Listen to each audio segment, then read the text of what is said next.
Thank you very, very much for joining me. I finally got this man to come in and sit and talk with us for a few minutes. Sir, I really appreciate you being here. I know you're a very busy man. Good Lord, you're very busy. But this, everybody, is Mr. Warren Winston. And I will read off a little bit about him, and then we will get into talking. So I hope you don't mind, sir. No, go for it. I want to hear this myself. we pulled some information from LinkedIn, so we'll read off what LinkedIn has to say. So for over 25 years, Warren has been doing business unusual. As a global strategist, keynote speaker, international liaison, and a philanthropist, and gentleman ambassador, providing world-class results for top political and business executives around the globe. His unique intentional economics business strategy has helped hundreds of organizations to expand globally, to accessing new growth markets. Whew, that's a mouthful. Let's just highlight some of the things that you have done. Certified executive coach, managing director, executive board member for Growth. Did I say that right? GrowthFin. Okay, perfect. You work, and you still continue to work with John Maxwell. Yep, I'm certified as a John Maxwell. Exactly. And you know what? That's awesome. Let me tell you something about him a little bit. I looked it up because I thought I found a couple of videos on him. And I said, oh, he's pretty interesting. It's a lot of work to get involved in him. It really is. So everybody, just so you know, I have known Warren for, it's almost 10 years now. Yeah. And here's the thing. I moved to Texas from New York, and there's a whole story behind that, and I'll delve into that a little bit later. Since day one, I met this man, and we are both from New York. He's from Queens, New York, and I'm from Brooklyn. But New Yorkers don't look at it like that. New Yorkers just look at it as it being a family, especially if you are outside of New York. Exactly. And since day one, he has always been, I always refer to him, I've never referred to him as Warren. I've always referred to him as my big brother. I'm blessed that you're here, man. Hey, man. I got a question. Doing business unusual. And you know what? Every time I used to see you in church, I never got a chance to stop and talk to you about it. Talk to me about that a little bit.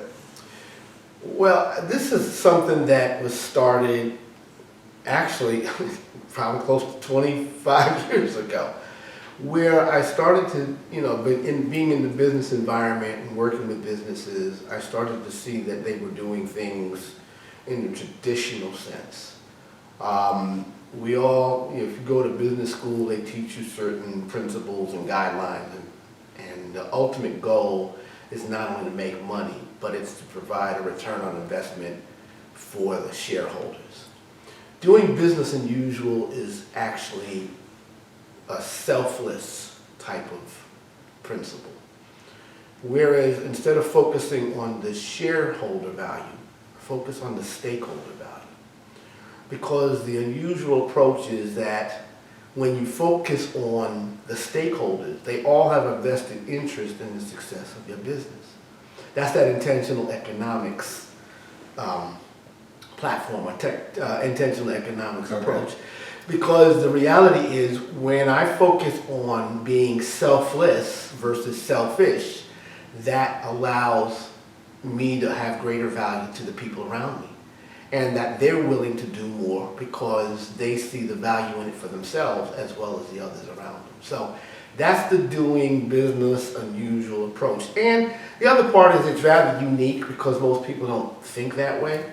I use applications that are timeless, but at the same time, most folks are looking at it for what they learned at Harvard, or what they learned in Yale, or what they learned in their MBA programs, And ultimately, this approach I'm finding is the most success because everybody buys into it.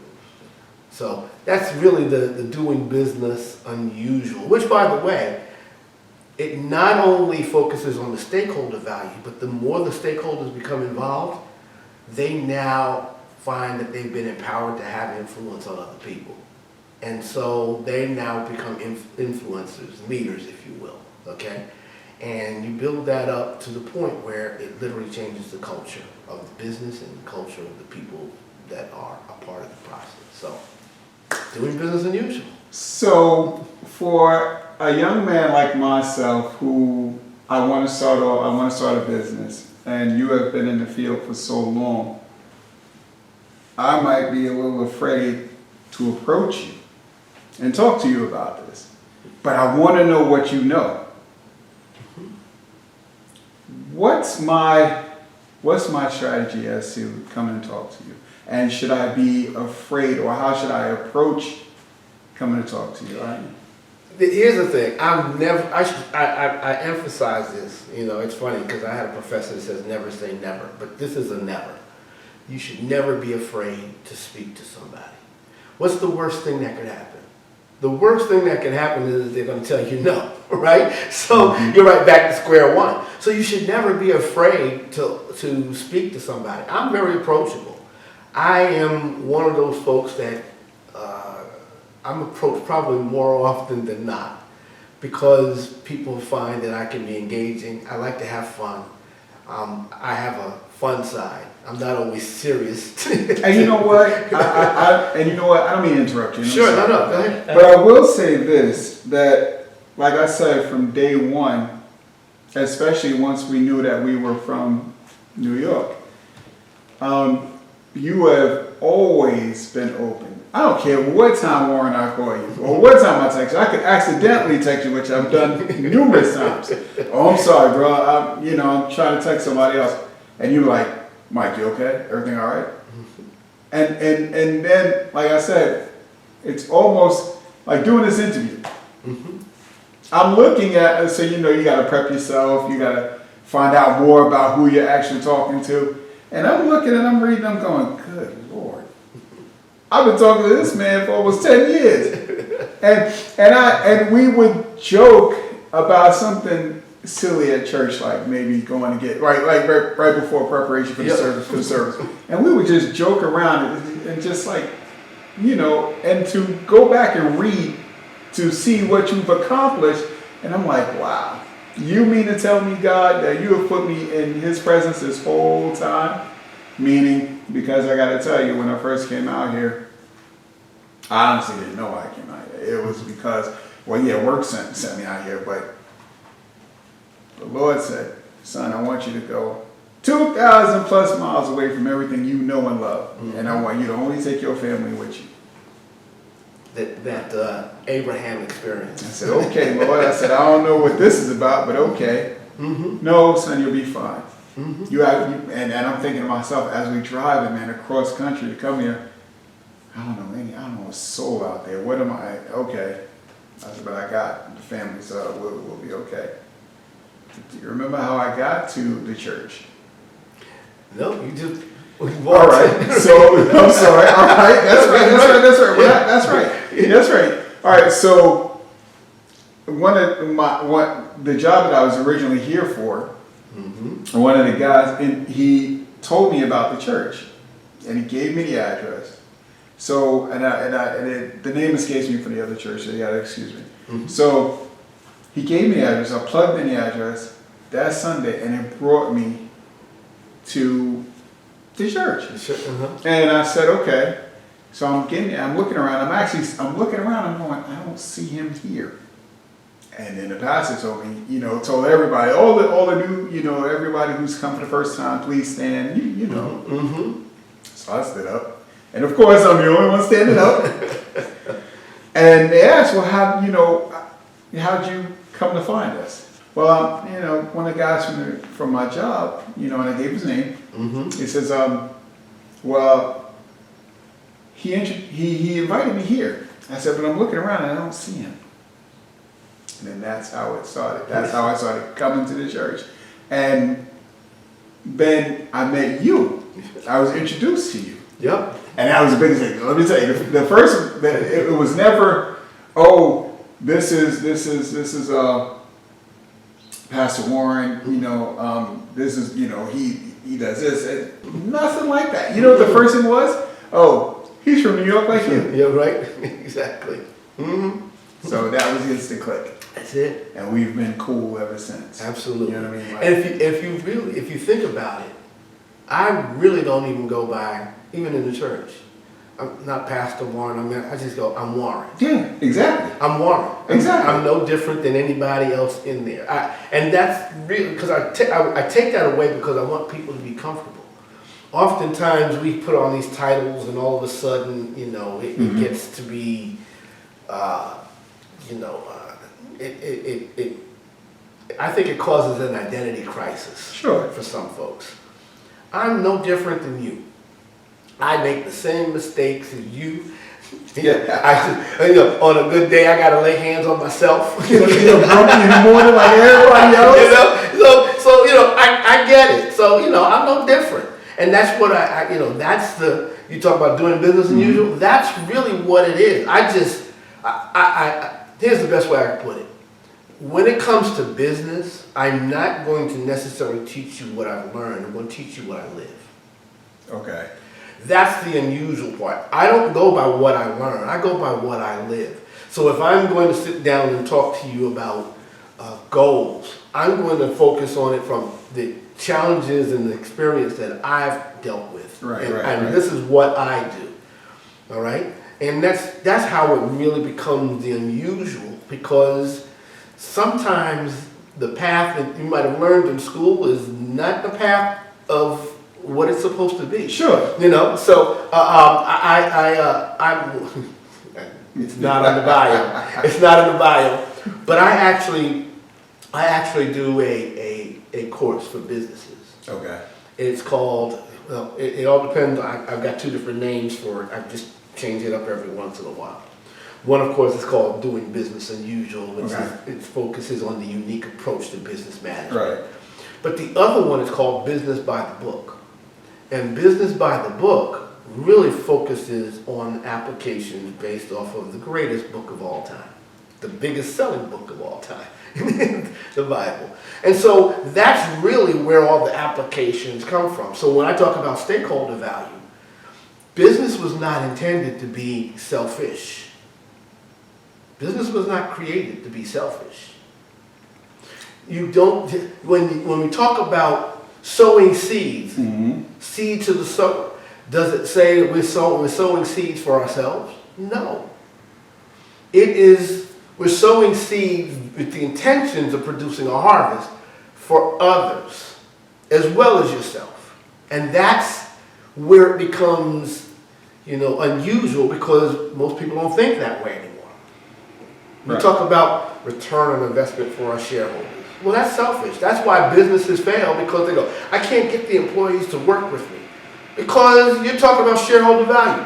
Unless they have shares, they don't care. They don't care. They don't care. So if they don't have shares in the business, why should I care?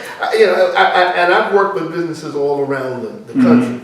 And in many of the businesses when I worked with them, they said, they just don't want to work. They just don't want this.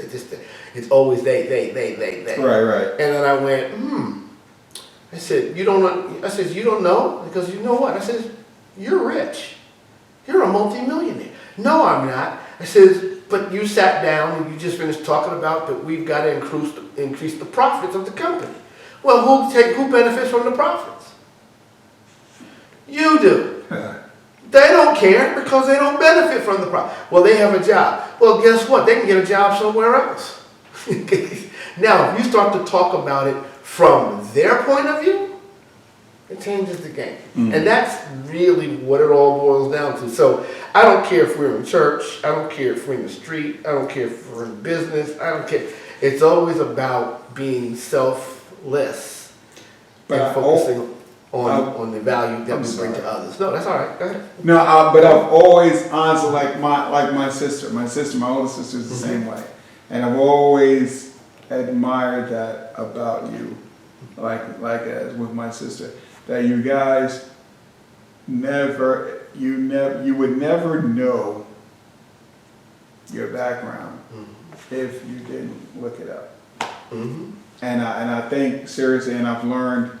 I mean, we just talked about that before we started filming. We just talked about that, and it's something as simple as, this is who I am. This is what I do. I'm going to show you how to do it. But here's the cool part. I'm going to show you how to do it without browbeating you. We're just going to be cool. We're going to do it unusual. And I think that is so awesome. And you know what? Here's the thing. This is real talk. It's going to be real. This is real talk anyway. But this is real talk.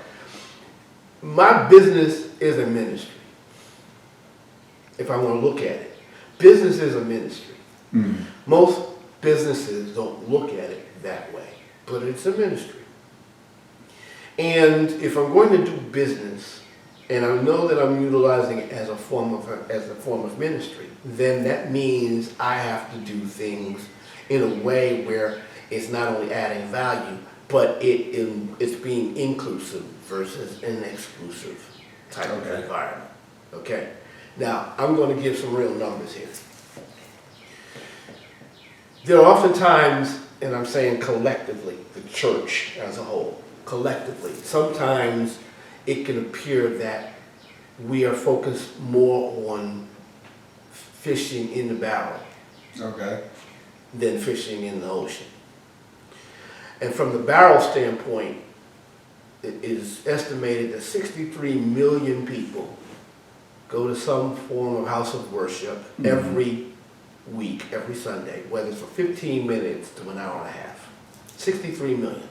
Out of the 63 million, 3 million are unsaved, unchurched, whatever. 60 million are. I was going to say, say that again?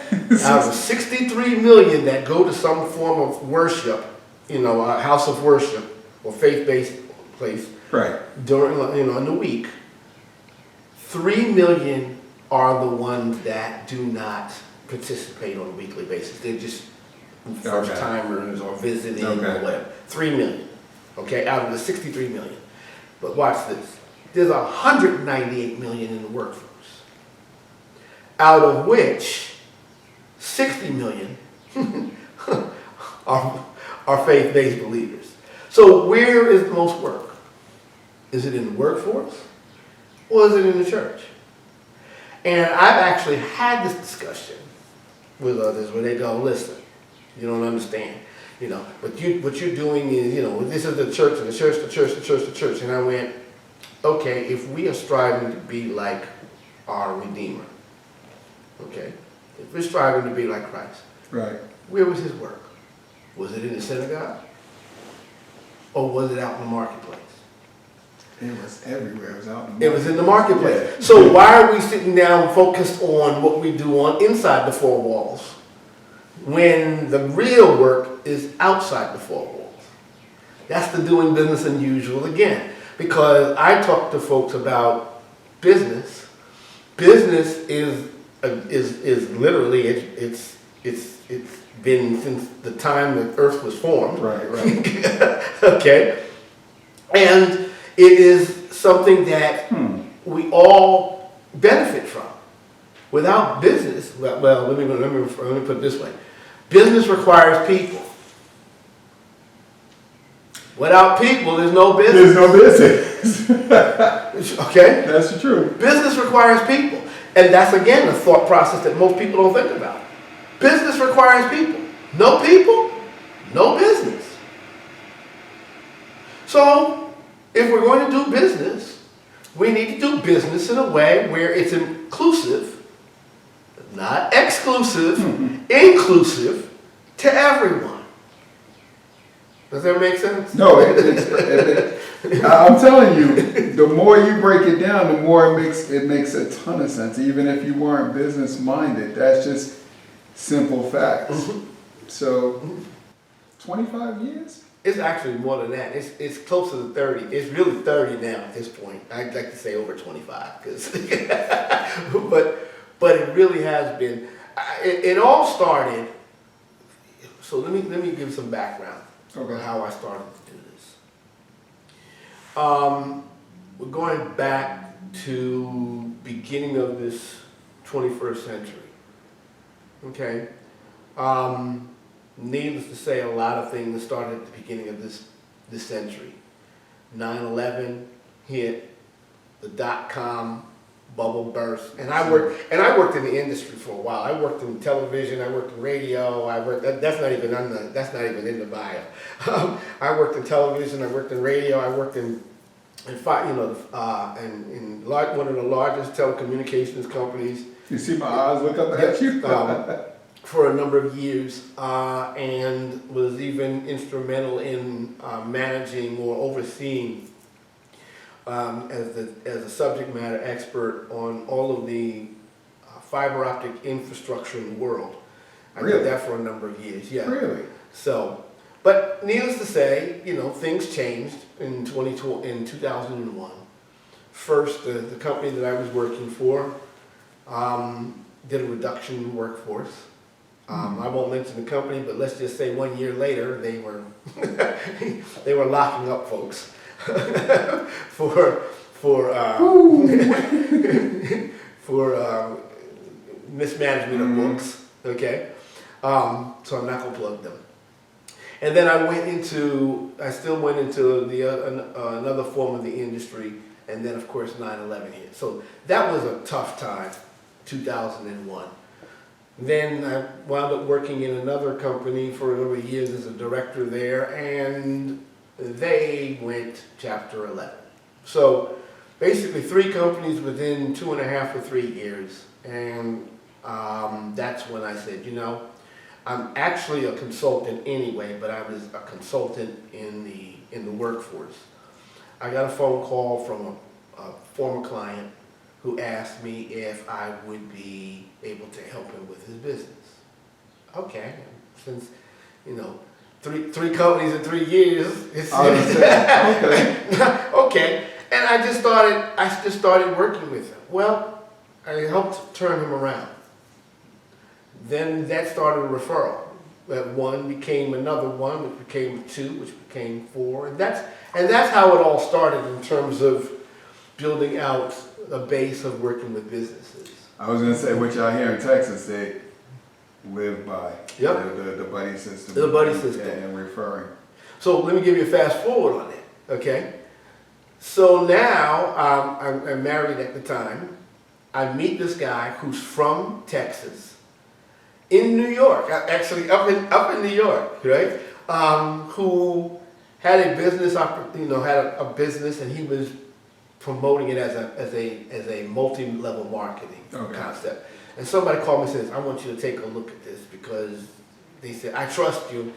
You can read through this and tell me if it passed the sniff test. If it passed with you, then I'm good. Right. So I go. As a matter of fact, I was coming from an event. I was coming from an overnight stay in upstate New York, and I still had my suit, and I just drove straight to the place, walk in the door, meet this guy, listen to him, and everything that he said sounded legit.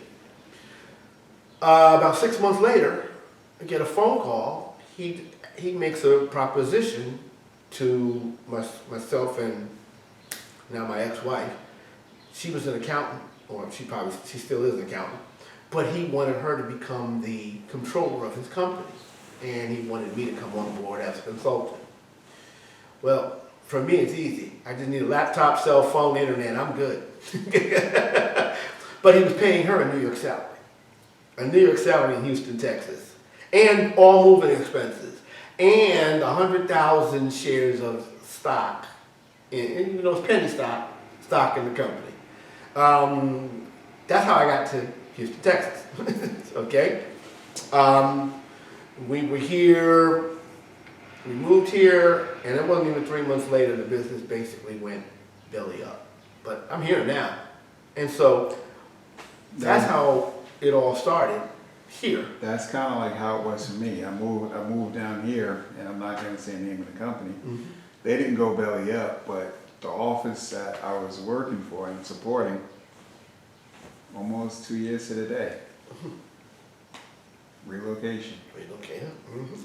Well, Mike, we have your office here in New York. I'm not coming back. I done moved my family already out here. Right. Everybody's here. So, same thing. So you gotta do what you gotta do and get to the next level.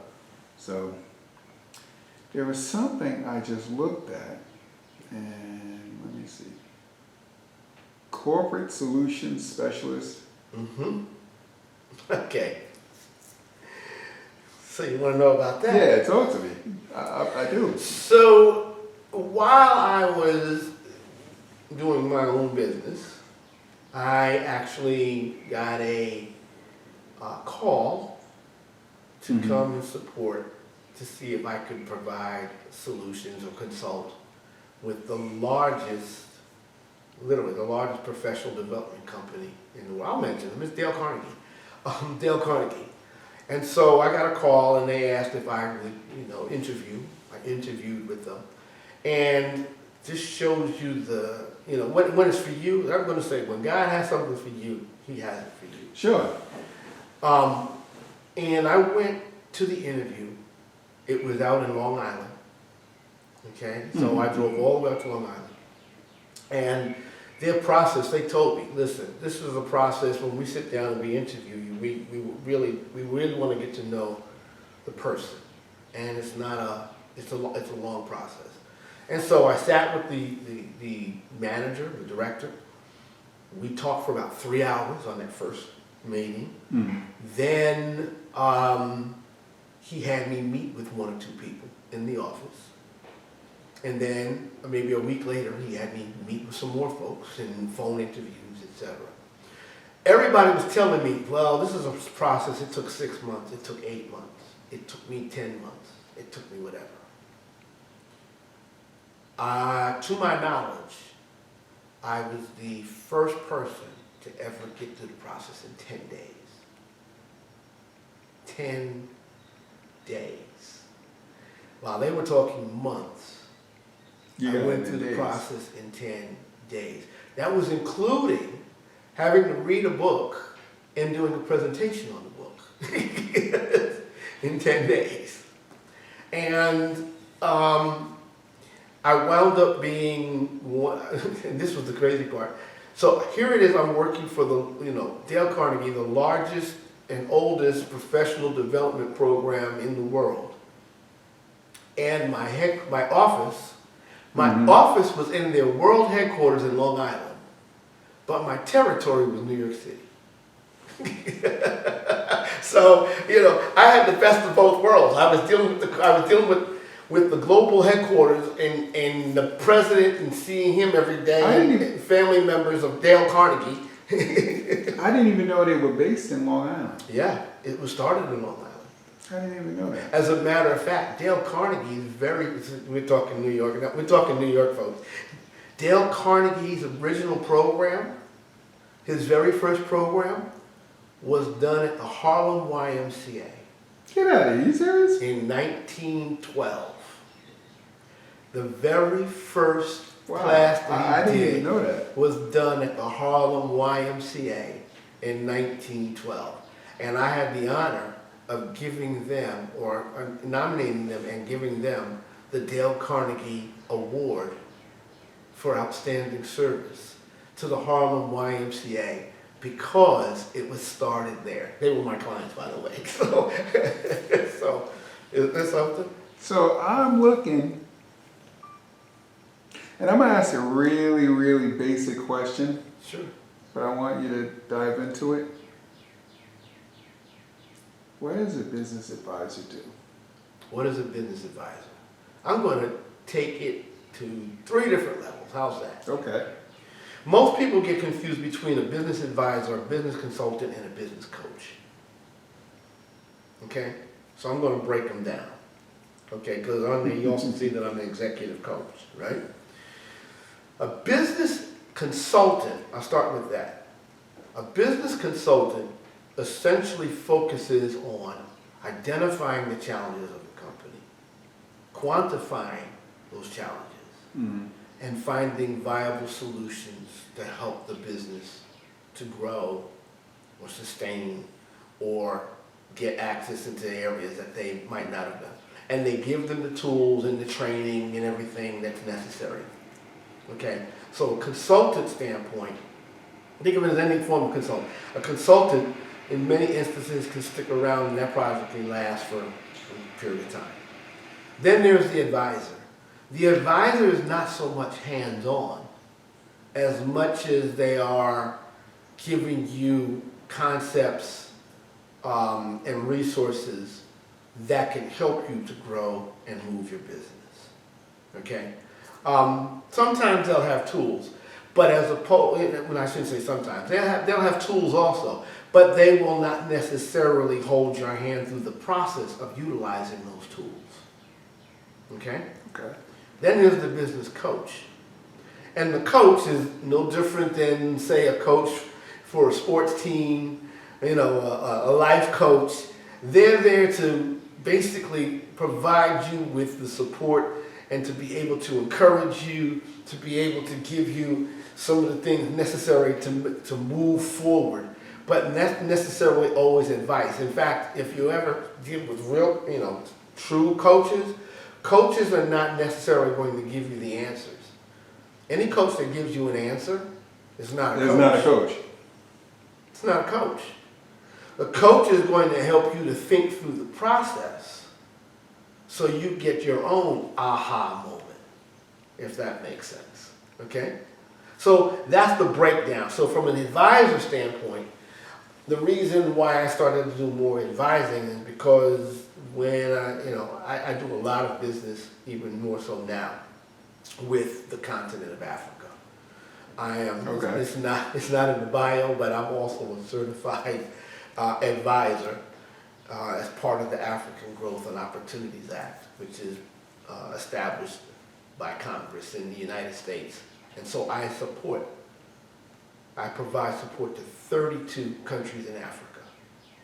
I cannot consult 32 countries in Africa, or I should say, support businesses in 32 countries in Africa.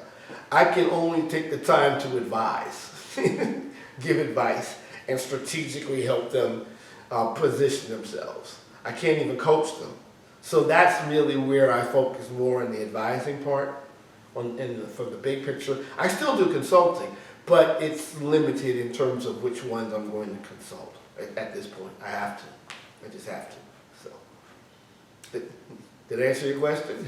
No, it did. It did. Okay. A New Yorker. Yep. I represent Queens. You were raised down in Brooklyn. Now, listen, the difference is, people, in case you don't know, he comes up from green grass. I come up from the concrete. The asphalt jungle, man. What part of Queens? All over. Let's see. Okay. I was born in Flushing, Booth Memorial Hospital. Yeah. Okay. Yeah. So I lived in Flushing. I lived in St. Albans. I lived in Jamaica. Moved out to Jersey for a little while, in North Jersey. Mm-hmm. Then I got married, moved back into Springfield Gardens, then moved back into Jersey, then moved back out to Laurelton.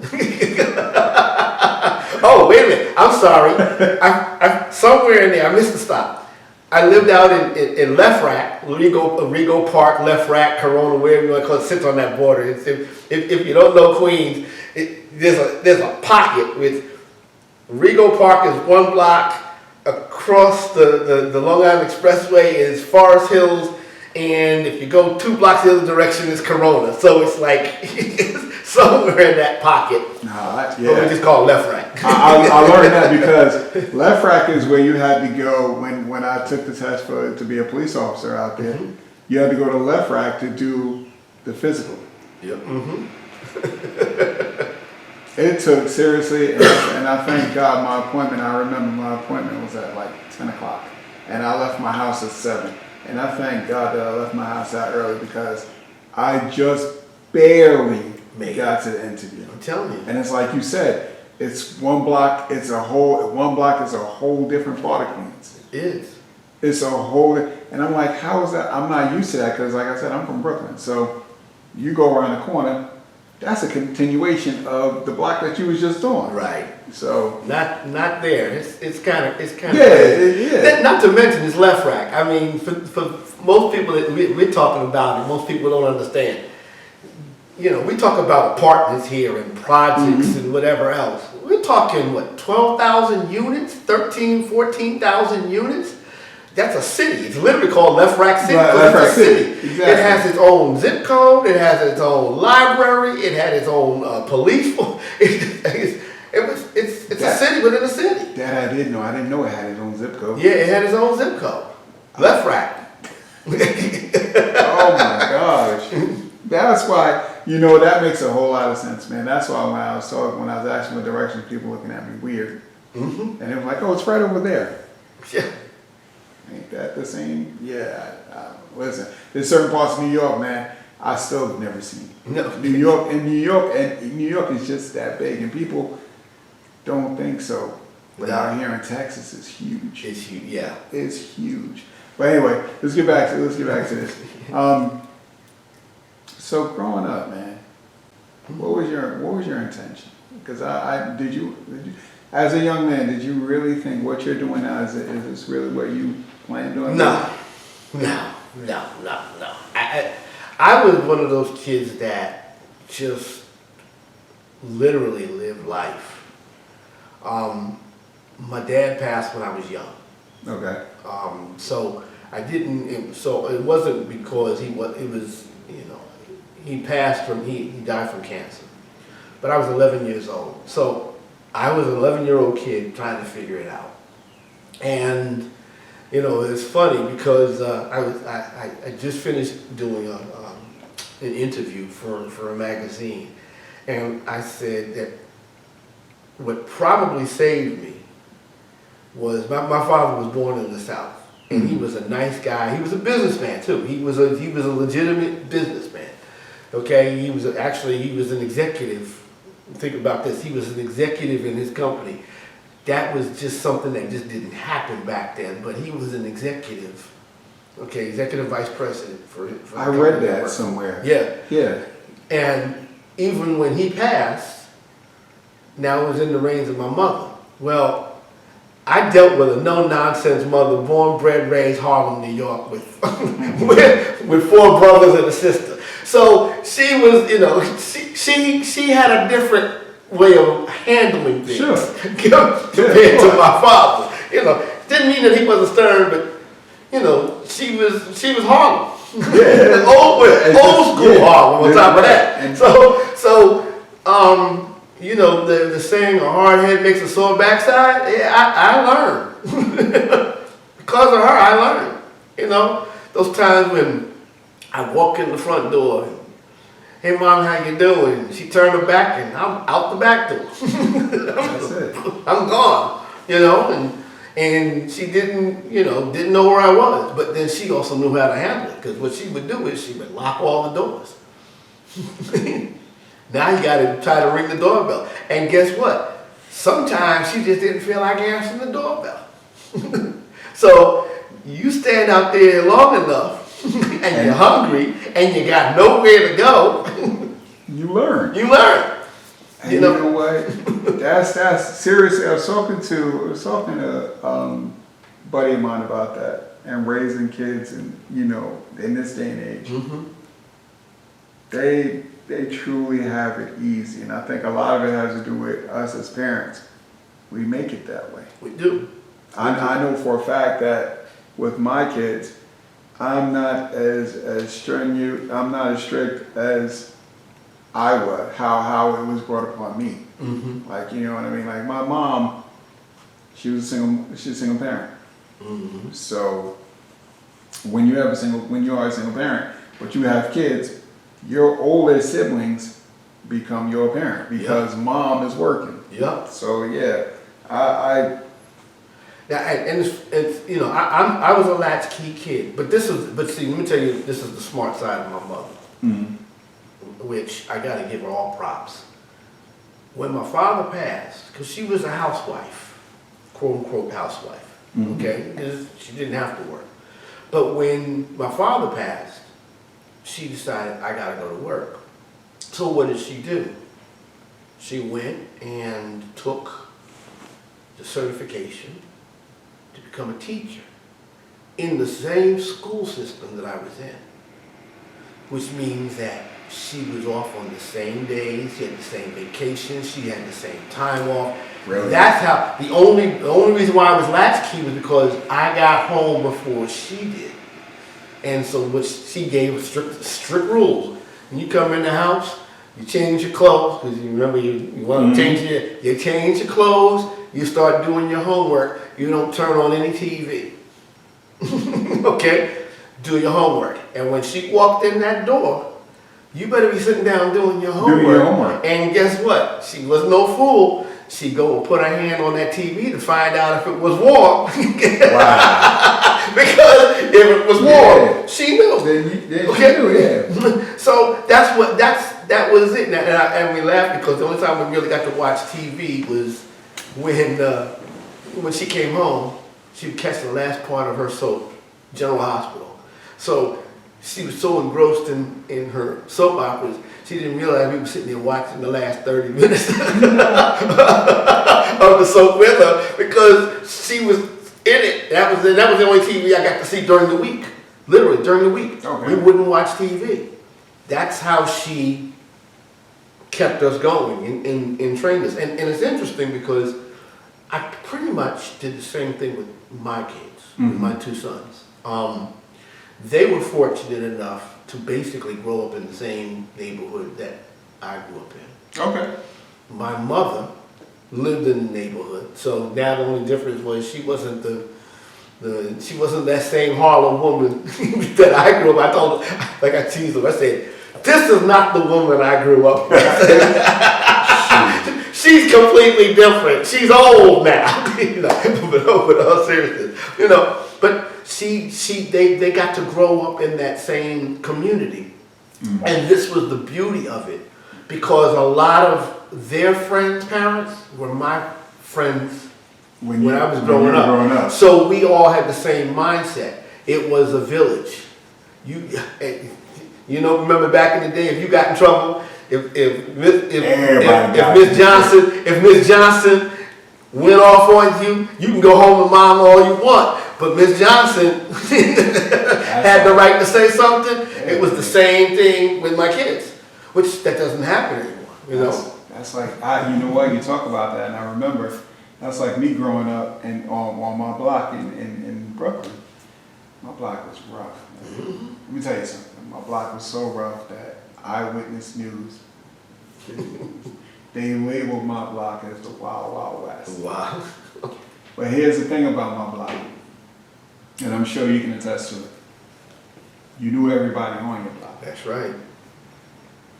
Everybody. The kids could run up and down the block all day. That's right. You couldn't come on my block if no one knew you. You knew everybody. Exactly. And when I say everybody, I mean literally everybody on the block, and everybody knew you. Knew you. We ain't never had to worry about being robbed. Nope. Ladies never had to worry about being accosted or yep. nothing like that. That's right. Yeah, you call it the Wild Wild West, man. But let me tell you, for me growing up, one of the safest areas I ever lived in. Mm-hmm. I never had to worry about anything. And it's a shame that society has changed as much as it has. We grew up in an environment where we knew everybody, Yep. and everybody knew us. And as I got older, again, my kids grew up in the neighborhood, so everybody knew my kids, and they knew them. They knew who was who also. Because you grew up with them. Because I grew up with their group, right? Yeah. Exactly. So I used to laugh because every once in a while I go, "What's going on?" Nothing. That's not what it. No. You better tell me what's going on. I always had a rule. Tell me the truth. We don't have a problem. Lie to me. We got a problem. That was a lie. Okay. I said you can tell me that you burned the house down. I can't get mad at you because you told me the truth. I'll be upset, but I can't get mad at you because you told me the truth. Well, that's not what I heard, son. what's going on with such and such and such and such and such and such? And they look, how I know? I'm like, forgot. These three, my words were, these streets talk. They still talk to me. As a matter of fact, they still talk to me. Sure. Okay. I'm telling you, to this day, I can still go back on my block and still the same people. Still the same people. But like you, like me, the people who kids is out there running around doing stuff, I grew up with their parents. Right. So, you know, but yeah, man, growing up in New York, and I talked to my cousin, and I talked to him about it too, and he's a financial advisor. But growing up in New York makes you a different person. That's just how I feel. And it takes nothing away from Texas. So the people in Texas, nothing, you know, because I actually love being out here. But how I do things is different. It's different. My It's a different mindset. different. It's Yeah. a different mindset. And I'm like you. I've now been here quite a few, over 15 years now, which is hard for me to even imagine. It's almost close to 20 at this point. 17, Man, I looked 18. up, it's like 10 years. I'm like, Yeah, so I've been here a long time. But I find, just like I told you, I went home, I still call it home. We went home recently, and I hit those streets, and the hustle, the walk, the pace, everything, you don't lose it. It's like a beat. It's almost like a certain beat. It really and you is. just walk, and you just moving, and you know, things can be going on around you, but you just boom, boom, boom, boom. You're not doing this. You know. You know what? Seriously, for me, and that was one of my fears when I first got out here. I was like, all right, is this gonna change me or who I am? And I kid you not, Warren. A month later, I had to go back home. The same thing. Same thing. Get out the airport, get out of JFK. All right, we catch the A train and we go. Walk like you know where you're going, even if you can't remember. 10 years later, it's still the same thing. That's No, it. I'm not going down this block. No, I don't know the problems down this block. I'm not walking down this block. But you get people that's from, I'll even say from out here, that will go out there. Oh, it's not anything like what people were saying. Of course not. This ain't the early 90s. Right. This ain't the late 80s. The late 80s. No. Well, you couldn't go through there if you didn't know nobody, or you couldn't go through there at a certain time at night. And I'm even talking Manhattan too. Listen, last time I was there, I laughed because I can always tell the tourists. I can always tell. You just know. Yeah, you just know them. Because number one, they're always looking up, or they're looking at their phone using it as a map. Mm-hmm. That's the initial side. But for the women, because they don't know how to carry a pocketbook, No, a purse. not at all. They don't know how to carry it. And because they don't, I'm going, you just cruising for a bruising. You just don't understand. Now, there's a lot, like I said, the streets in Manhattan have changed and areas have changed. Sure. But there's still no 100% guarantee, and that's where you go, you just don't understand. You still think it's wonderful. Yeah, okay. And Keep living. You know what I used to say, man? I can say it to some degree. They even, like tourists, they even smell different. Yeah. Like seriously. It's not that they stink or anything No, like that. it's just they just smell different. And it's like, okay. So, but hey, I know you gotta go, man, and I thank you so very, very much. We gotta do this again. Oh, definitely. Anytime, man. Anytime. Ladies, gentlemen, this is Warren Winston. I will make sure all his information is below. What's next? What's next? Well, I got my hand on so many different things. I'm doing a lot of focus right now on African trade and investment. And let me take it a little bit deeper if I could for a second. If you just, entertain me for a second here. Just like I sat down and we talked about the statistics for the faith-based and the church and business. there is a movement that's taking place right now that if we don't pay attention to it, if we don't do something about it, it's going to snuff us out. After the heinous crime of taking the life of a George Floyd, everybody was rushing to create programs that were going to focus on diversity and equity and inclusion. And here it is, not even 3 years later, it's 4 years later, it's disappearing. In fact, they're talking negatively about it. The other part that's taking place is that we as a people collectively are going in the opposite direction. Financial systems are becoming tighter, which has an effect on business. It has an effect on lifestyle. It has an effect on family. It has an effect on anything and everything that we're doing. And so I'm now focused on how to have impact in what I call the African diaspora, the entire diaspora. I deal with Africa, but I want to talk about the diaspora.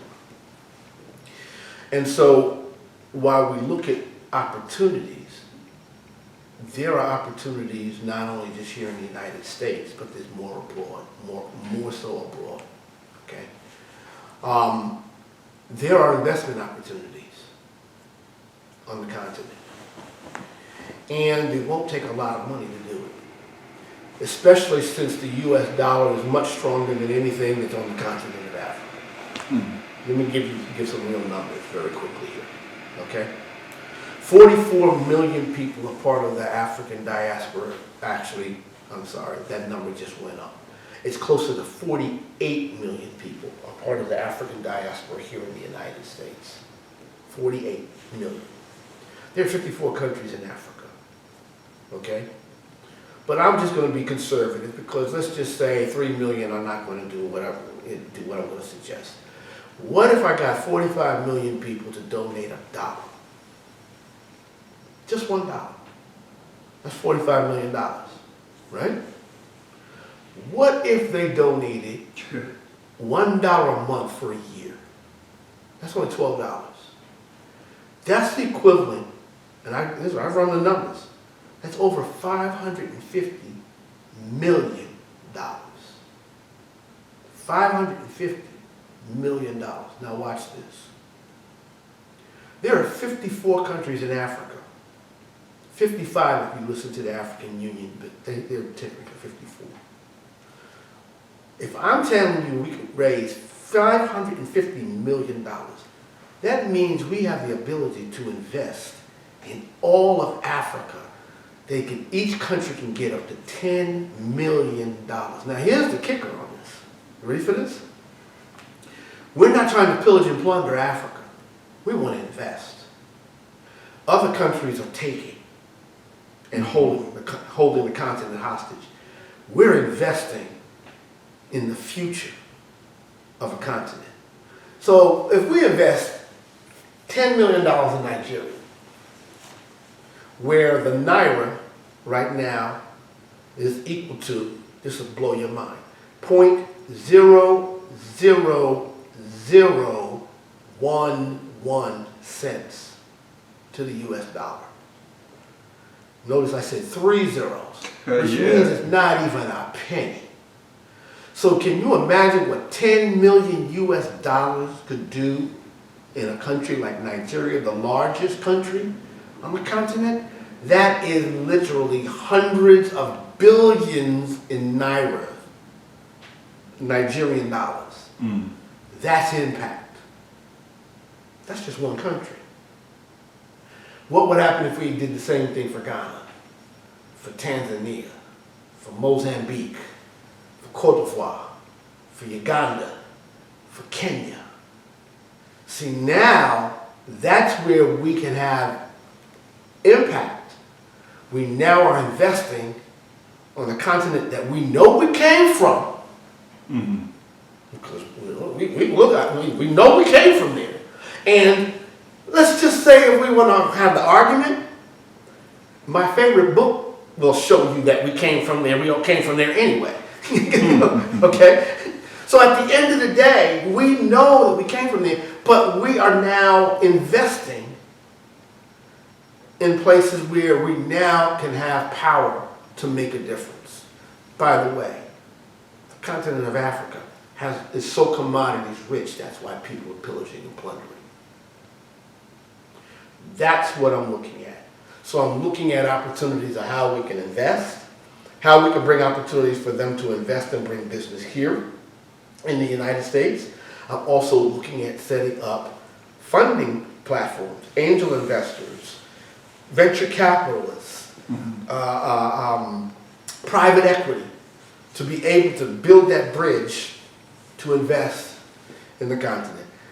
That's just one of the many things that's going on. And that's something that just brings up a whole nother topic that we could we can go into another time. I get you. We go into that another time. Yeah. But I'm so blessed and grateful, man. I thank you so much. And like I said, I'll have all your information posted. Everybody, this is Warren Winston. Thank you so much for joining me, man. My pleasure, man. Gotta do this again. Absolutely. Anytime. What you doing tomorrow? I am Mike. This is My Troops. Thank you guys for joining me. We'll be back.